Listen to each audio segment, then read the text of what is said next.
Well, Deborah, over a dozen Democratic lawmakers signed a letter demanding an investigation into the Guard's involvement in Operation Lone Star.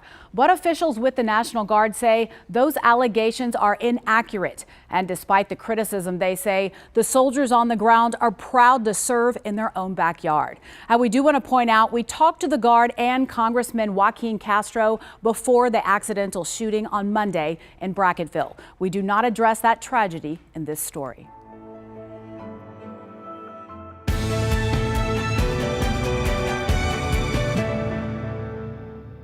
I think Texans are just shocked at the conditions that Governor Abbott has allowed the Texas National Guard to exist in during this assignment.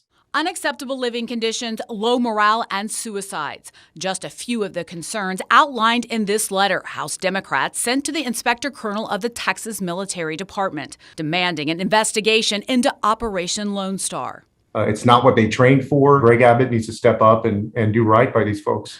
Congressman Joaquin Castro is among lawmakers who say they're worried about back-to-back deployments, chronic underpayment issues, and a growing mental health crisis among the troops. On Sunday, Castro told us soldiers are nothing but political props. You know, people know what they signed up for, but they also expect that they're going to do something that's consistent with what they signed up for and not be part of what is essentially a political show for Greg Abbott. In their first on-camera interview responding to those allegations, the National Guard told us the claims are overblown and inaccurate. Colonel Rita Holton acknowledges issues with their pay system, but says those issues have been fixed. The pay issue resolution rate at this point is 81%, and it's going to continue to go up. Despite recent reports that criticize the Guard for denying hardship requests, Holton said 80% of those requests have been approved. We are doing terms of 6 months up to a year. We are allowing for hardships. We make it work as best as we can with the amount of soldiers that we have here. Holton said the soldiers are prepared for any deployment, even this operation, she says, which is the Guard's longest and largest stateside deployment. We're built to do this. This is what we do overseas.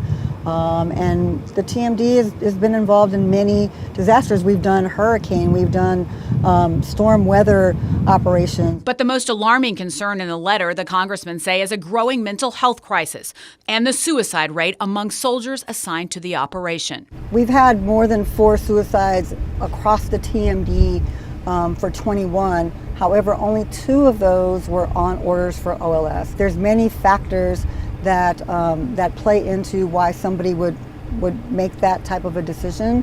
We have a lot of resources, mental health, counseling, and things like that. We have a medical team that's in every task force.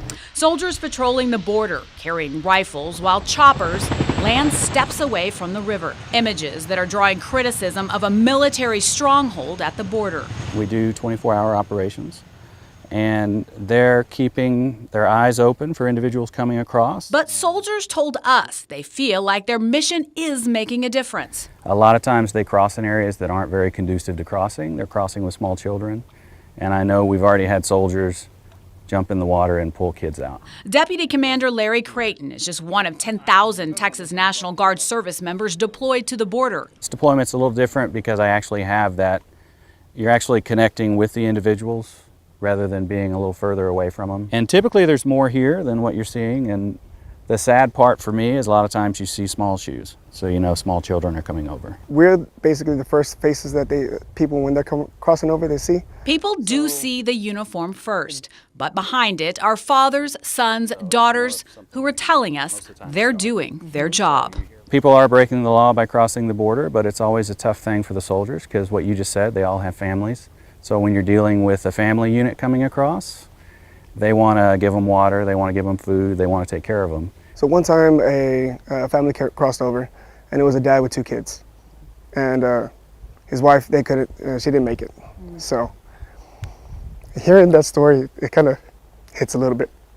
But Colonel Holton said they don't have an end date for the mission. She told us that's based on the needs of local authorities and the governor's directives. Now, we did reach out to the Governor Abbott and asked him what he thought of the congressional letter and for the demand for an investigation. Well, the governor's office referred us back to a statement released by the TMD last month, setting the record straight on the record with concerns outlined in the letter. The TMD also touts the success of the operation, saying 100,000 migrants have been apprehended or turned over to law enforcement. More than 9,000 returned to Mexico. They said there's also been massive drug and weapon seizures, and they point out the ongoing construction of the temporary border barriers they say is further deterring criminal activity. And after that letter sent to the TMD, Congressman Castro said they're still waiting for a full response. With the KENS 5 border team, I'm Vanessa Croy. Deborah, back to you.